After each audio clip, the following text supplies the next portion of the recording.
Assalamualaikum warahmatullahi wabarakatuh. Salam sehat, salam semangat sahabat biologi. Pada kesempatan kali ini Bu Agustin akan menjelaskan tentang respirasi aerob. Sebelum masuk ke respirasi aerob, kita bahas sedikit tentang metabolisme. Metabolisme adalah serangkaian proses reaksi kimia yang terjadi di dalam sel yang melibatkan enzim, substrat, dan energi.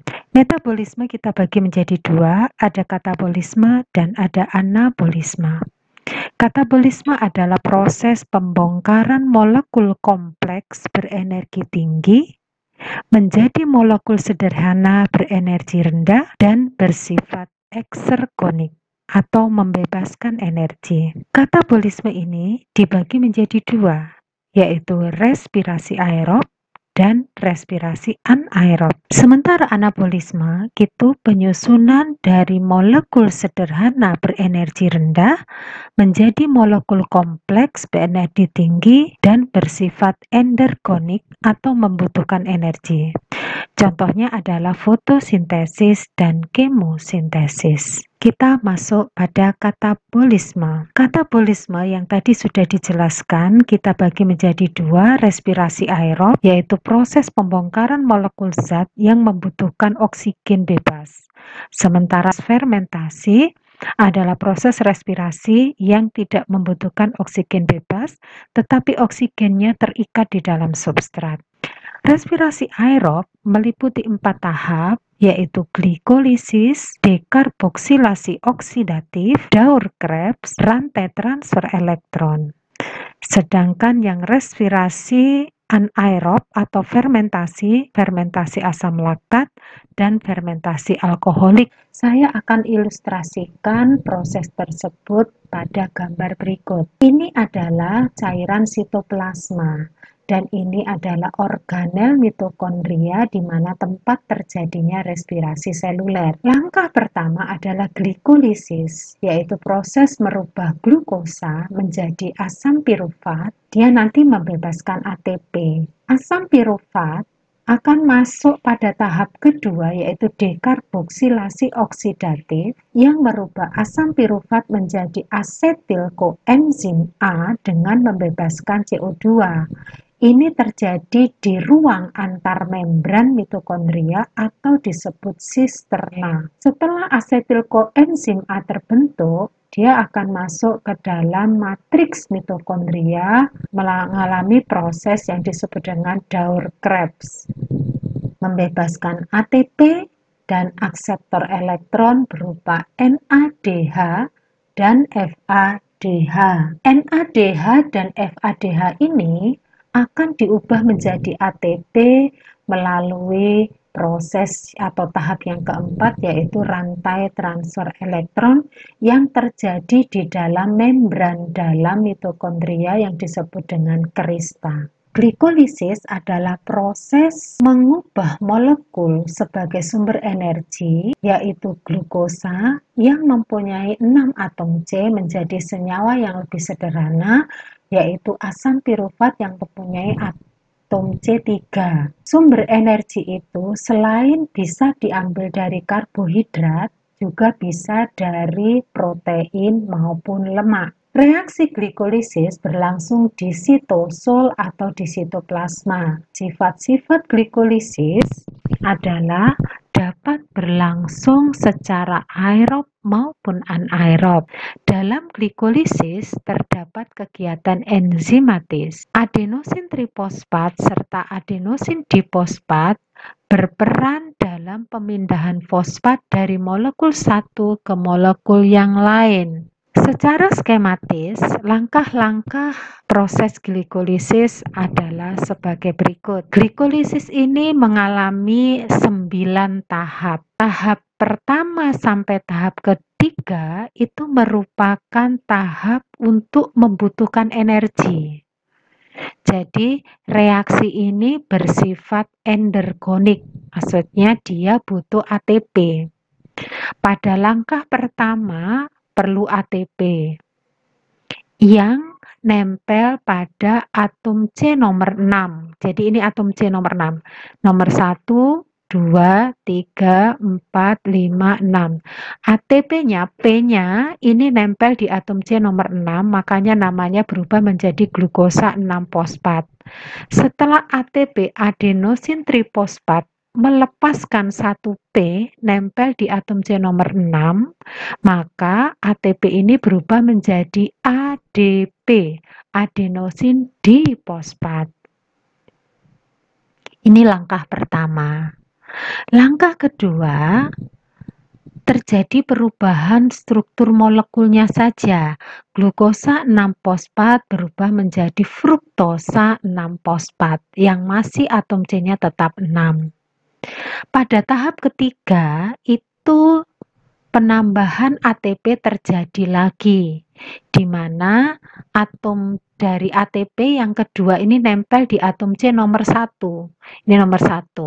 Sehingga namanya menjadi fruktosa 1,6 difosfat. Jadi untuk langkah pertama sampai langkah ketiga itu merupakan reaksi yang membutuhkan energi. Adalah fruktosa 1,6 difosfat ini pecah menjadi 2 molekul. Langkah keempat ini disebut dengan reaksi pemecahan molekul fruktosa menjadi PGAL atau fosfogliseraldehid dan dihidroksiaseton fosfat. Jadi 6 atom C ini dibagi 2 menjadi 3 atom C. 3 atom C masing-masing terikat dengan 1 fosfat. Saya akan ceritakan satu sisi saja, karena sisi yang satunya juga sama. Jadi nanti hasilnya itu sama, jadi saya jelaskan yang sisi kanan saja. Pada tahap kelima, fosfogliseraldehid ini mulai melepaskan energi. Jadi ini adalah mulai pembebasan NADH dan ATP.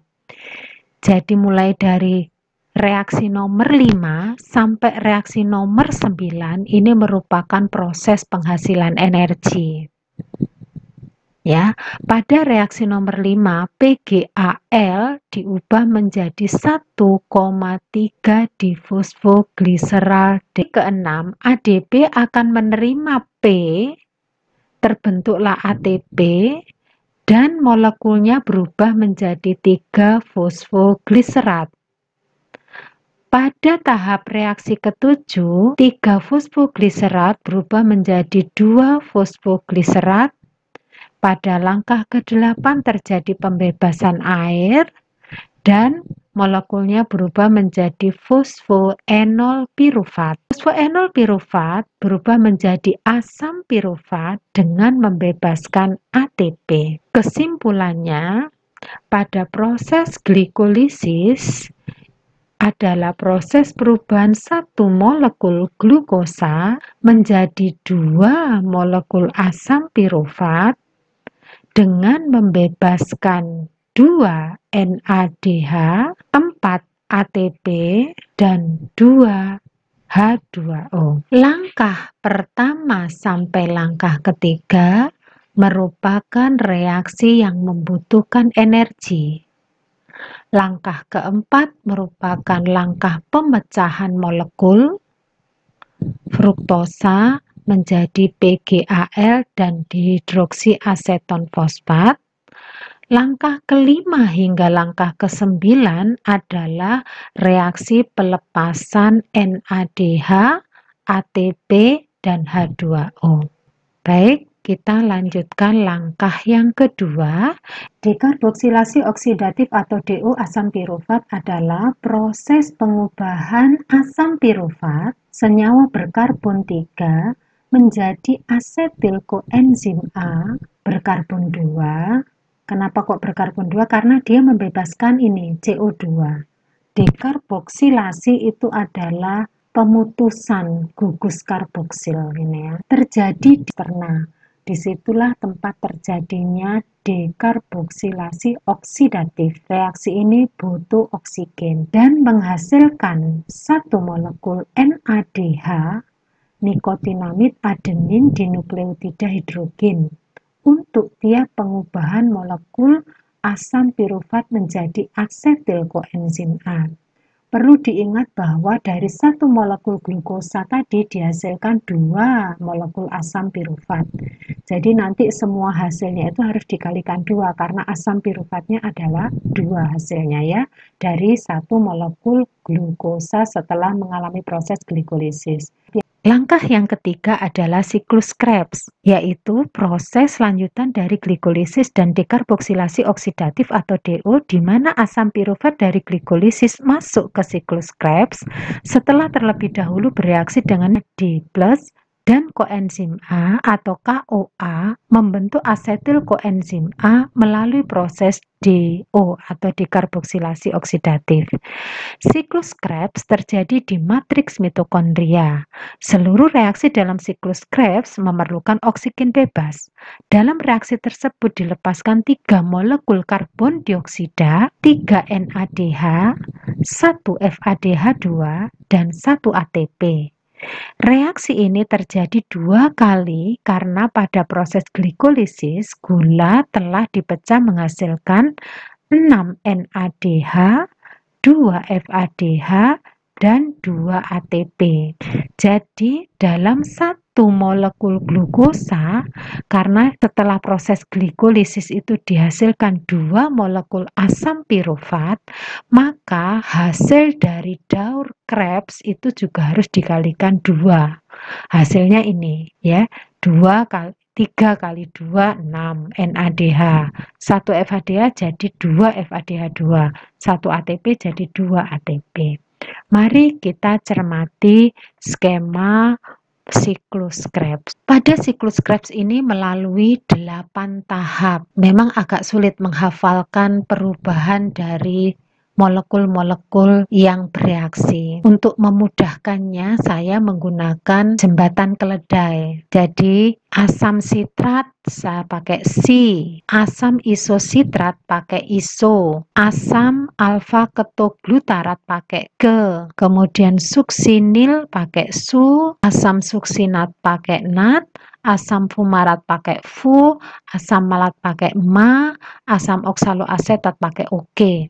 Jadi gampangannya nanti hafalkannya adalah Si, Iso, Kesunat, Fuma, Oke. Si, Iso, Kesunat, Fuma, Oke. Nah, ini adalah untuk menghafalkan molekul-molekul yang mengalami proses perubahan secara bertingkat ketika dia masuk dalam siklus Krebs. Tahapannya ada 8. Yang pertama, asetil koenzim A akan bereaksi dengan asam oksaloasetat membentuk asam sitrat dengan membebaskan koenzim A. Langkah kedua, asam sitrat berubah menjadi asam isositrat dengan memerlukan air. Langkah ketiga, terjadi proses pembebasan CO2 dengan mengubah asam isositrat menjadi asam alfa ketoglutarat, dan di sini terjadi proses pembebasan NADH.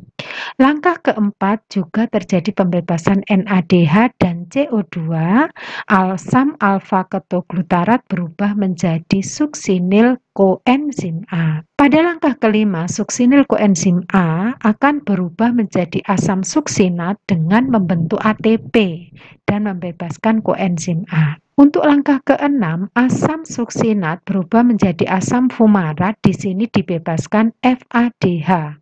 Flavin adenin dinukleotida hidrogen NADH2. Pada langkah ketujuh, asam fumarat dengan memerlukan air diubah menjadi asam malat. Langkah ke-8, asam malat berubah menjadi asam oksaloasetat dengan membebaskan NADH.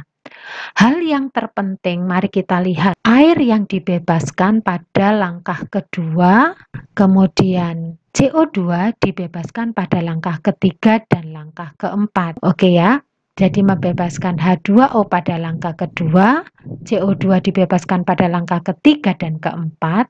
Hal yang paling penting adalah, mari kita lihat NADH yang dihasilkan 1, 2, 3.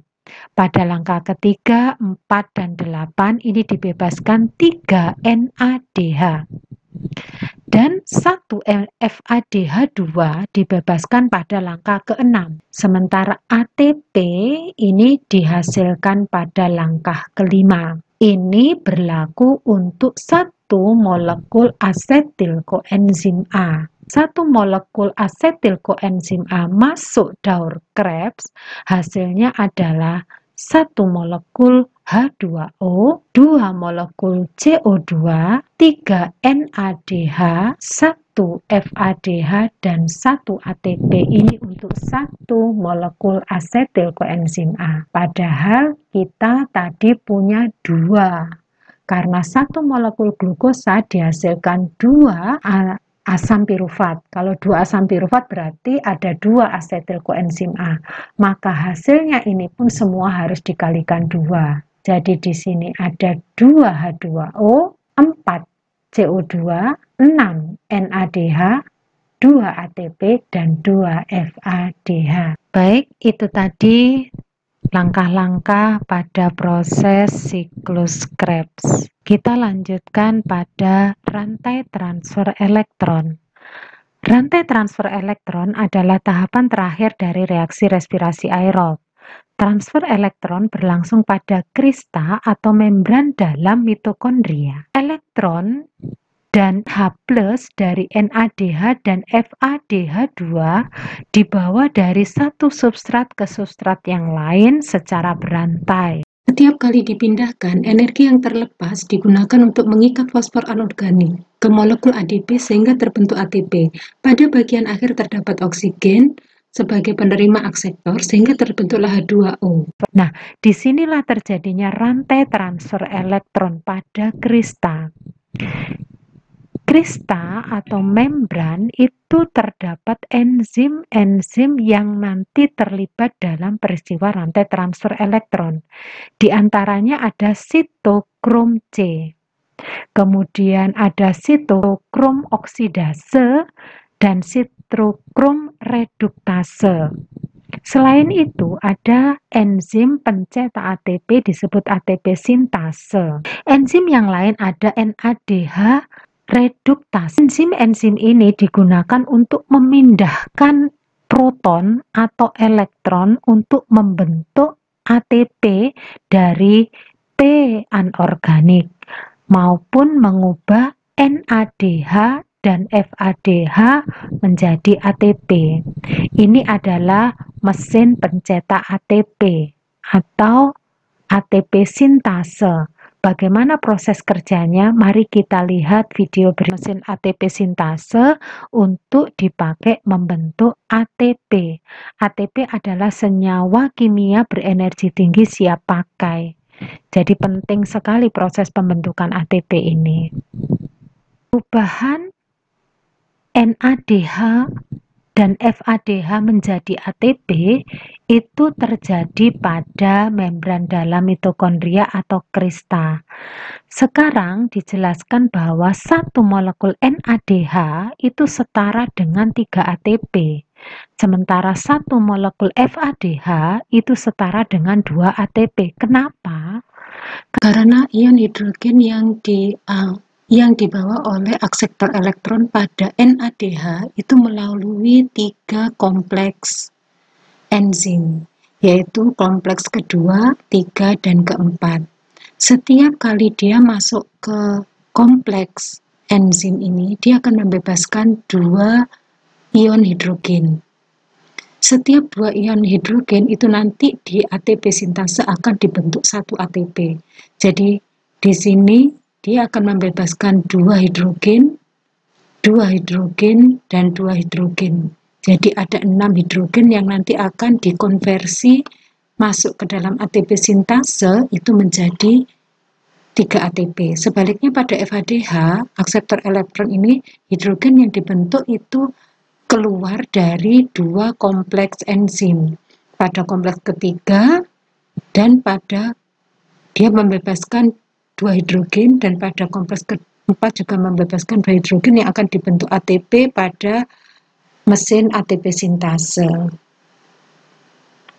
Mari kita lihat bagaimana proses pembentukan ATP melalui enzim-enzim perantara di mana akseptor elektron NADH dan FADH melepaskan hidrogennya untuk membentuk ATP melalui mesin ATP sintase. Nah, 1, 2, masuk ke sini, jadi ATP.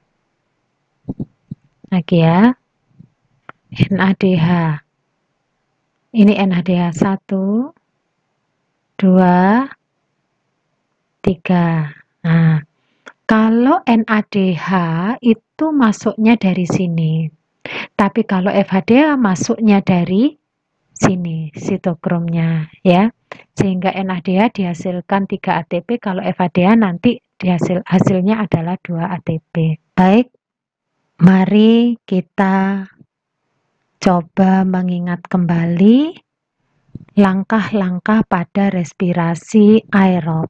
Glukosa diubah menjadi 2 fosfoglyceraldehyde, ini butuh ATP 2. Nah, reaksi bersifat endergonik tadi langkah ke-1 sampai ke-3 proses glikolisis. Kemudian lanjut dengan langkah pemecahan di langkah ke-4, kemudian langkah ke-5 sampai langkah 9 adalah proses pembentukan ATP dan NADH. Terbentuklah 2 molekul asam pirufat pada peristiwa glikolisis terjadi di sitoplasma. Kemudian asam pirufat ini masuk ke dalam sisterna. Di ruang antarmembran ini terjadi dekarboksilasi oksidatif, dibentuklah asetil koenzim A. Asetil koenzim A masuk ke matriks mitokondria. Asetil koenzim A ini masuk ke matriks mitokondria, kemudian mengalami proses yang disebut dengan siklus Krebs. Di sini dihasilkan 6 NADH, 2 FADH, dan 2 ATP.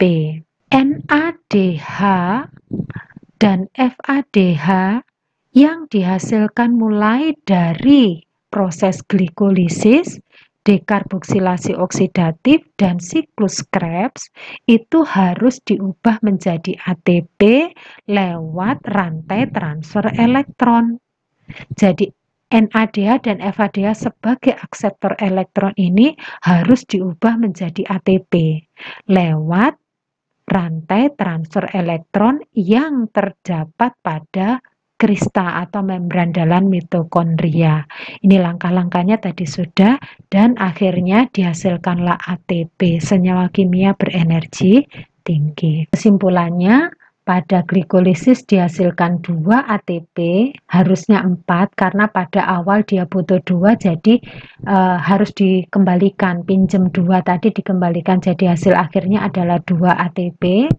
Pada daur Krebs dihasilkan 2 ATP, pada rantai transfer elektron dihasilkan 34 ATP. Rantai transfer elektron fungsinya adalah mengubah akseptor elektron NADH dan FADH2 menjadi ATP dengan ketentuan 1 NADH setara dengan 3 ATP dan 1 FADH setara dengan 2 ATP. Jadi pada rantai transfer elektron dihasilkan 34 ATP, pada daur Krebs dihasilkan 2 ATP, pada glikolisis dihasilkan 2 ATP. Total ATP dihasilkan pada respirasi seluler adalah 38 ATP. Kesimpulan dari proses respirasi aerob adalah pada peristiwa glikolisis dihasilkan 2 ATP, kemudian 2 NADH, pada dekarboksilasi oksidatif dihasilkan 2 NADH, dan pada siklus Krebs dihasilkan 6 NADH, 2 FADH2, dan 2 ATP. Yang ATP bisa langsung turun ke sini, tapi yang NADH dan FADH ini harus masuk rantai transfer elektron untuk diubah menjadi ATP. Setiap satu molekul NADH setara dengan 3 ATP dan setiap satu molekul FADH setara dengan 2 ATP. Jadi dikalikan. Totalnya adalah 38 ATP. Ini harusnya 6 ya, mohon maaf. Ini karena 2 NADH harusnya di sini 6 ATP. 2 NADH 6 ATP jadinya karena dikalikan dengan 3. 1 NADH setara dengan 3 ATP, 1 FADH setara dengan 2 ATP. Ini 6 kali 3 jadinya 18. Jadi ini salah, ini harusnya 6, mohon maaf. Demikian tadi penjelasan tentang proses respirasi seluler yang bersifat aerob dengan total ATP dihasilkan antara 36 sampai 38. Di sini 38 ATP. Semoga penjelasan dari Bu Agustin ini bermanfaat. Jangan lupa share, like, dan komen, dan subscribe ya, supaya channel dari Ibu ini bisa berkembang terus. Terima kasih, semoga bermanfaat. Wassalamualaikum warahmatullahi wabarakatuh.